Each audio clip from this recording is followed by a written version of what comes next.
ពិតអើយទុកស្រីប្តីព្រាត់ប្រវត្តិរឿងពិតនឹករឿងអើយអតីតនឹករឿងអើយអតីតសង្វេគខ្លោចផ្សាអើយបងព្រាត់ពីអូនថ្ងៃ20មីថុនាបងព្រាត់ពីអូនថ្ងៃ20មីថុនាមិននឹកអើយស្មានថាមិននឹកអើយស្មានថាយើងជួបគ្នាវិញអើយនេះឆ្នាំ79 24កុម្ភៈរំភើបអាណងរំភើបអាណងផុតទុកតោមណាញ់អើអូនកូនជួបបងនៅក្រុងភ្នំពេញ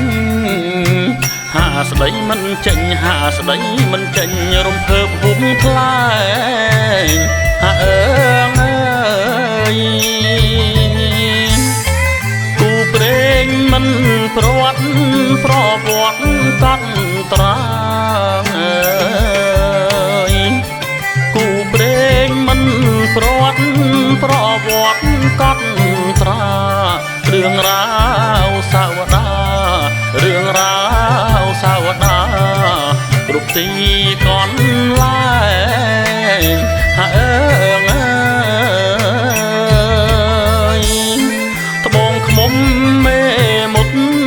កំសត់ហួងថ្លែងត្បូងឃ្មុំមេមុតកំសត់ហួងថ្លែងបងព្រួយអើយចំបែងបងព្រួយអើយចំបែងព្រោះនឹកជីវ៉ាអើយប្រវត្តិកំសត់ភរិយាស្វាមី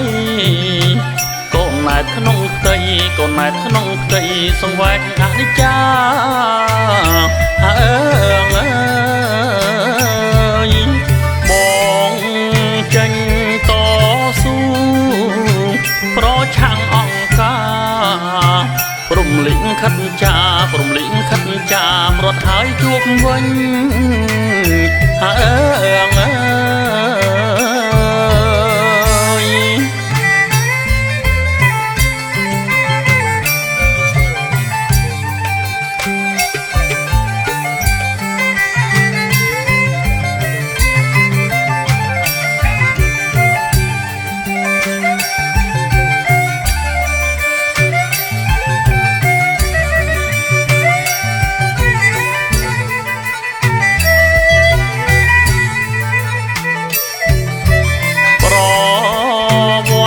កំ